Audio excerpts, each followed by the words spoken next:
Hello, survey researchers.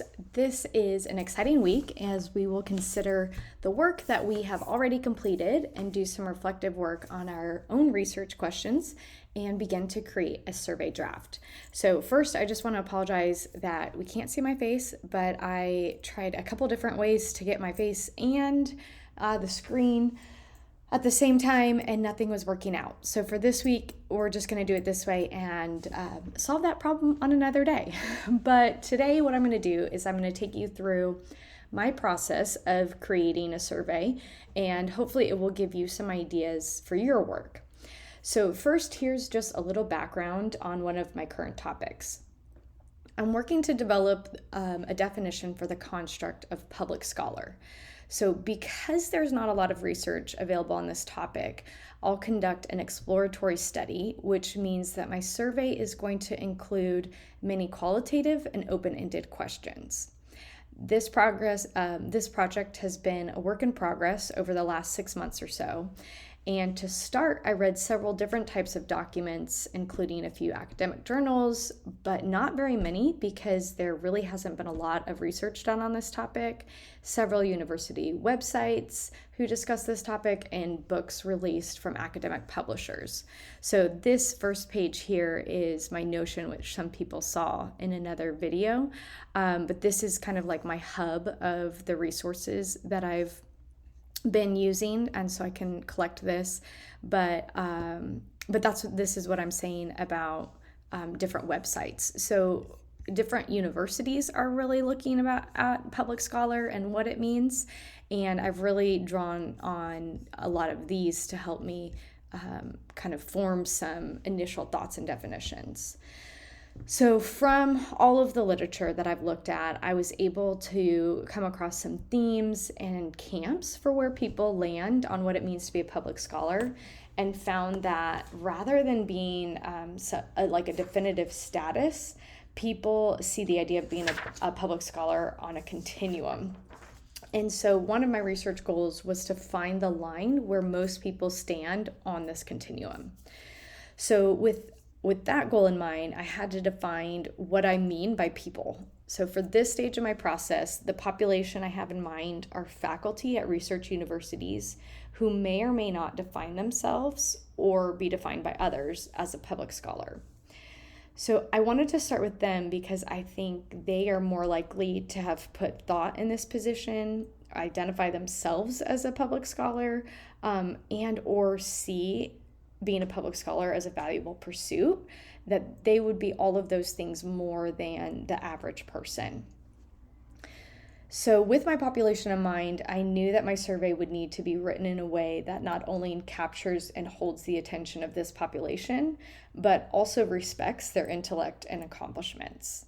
So this is where the role of cognitive interviews, which more to come, and also Dr. Meriker's input on my survey to conduct cognitive interviews came in.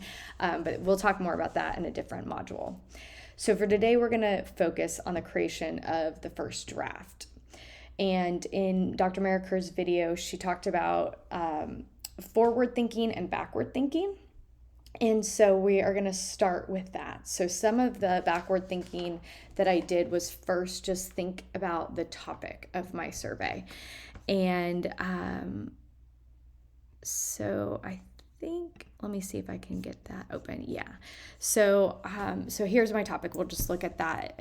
I'm exploring the topic of public scholarship, and I'm going to change that to public scholar, for the purpose of creating a criteria based on a set of characteristics which individuals can use to evaluate the legitimacy and measure the credibility of public scholars. So really in my topic, I'm really thinking about three things. First, I want to create a criteria or a definition for public scholar. Second, I want to identify characteristics that public scholars share.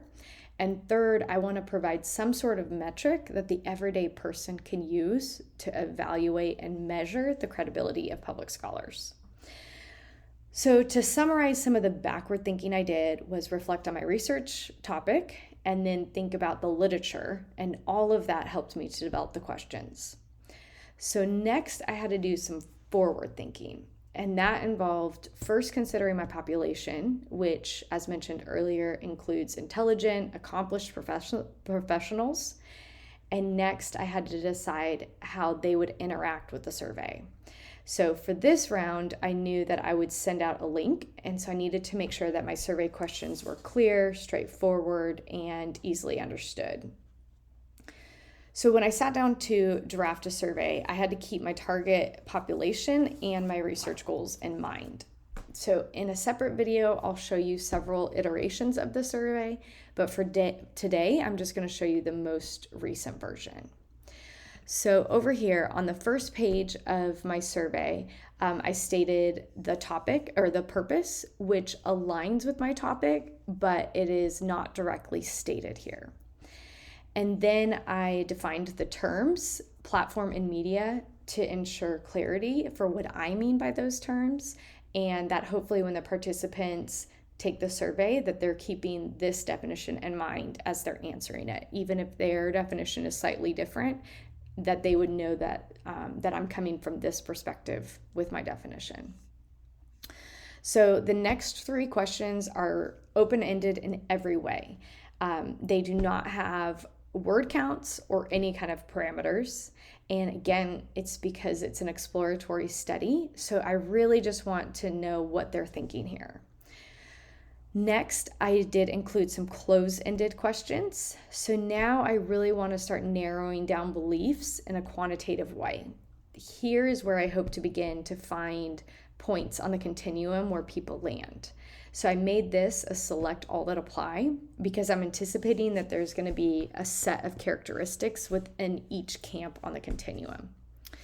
So the final portion of my survey is here. I'm really trying to get deep and find some dividing lines on this topic. So on this part, I created some scenarios, and each scenario includes the individual's work or their involvement with the university, their engagement with academic or scholarly journals, the actions they are currently taking or the roles they're involved in, and their level of engagement with the public. So after reading each scenario, the participants would select either no, this individual is not a public scholar, yes, this individual is a public scholar, or I'm not sure if this individual is a public scholar. So then they will explain their reason why they selected their response. And with this, I'm going to be able to collect both qualitative and quantitative data. So finally, I included some of the demographics, and I decided to put these at the end because really this survey is going to be both cognitively and emotionally taxing to take. It is going to require the participants to do some reflective thinking on their beliefs, but also to feel comfortable sharing their perspectives. So the majority of the demographic questions are questions about where they work and the type of work they're involved in.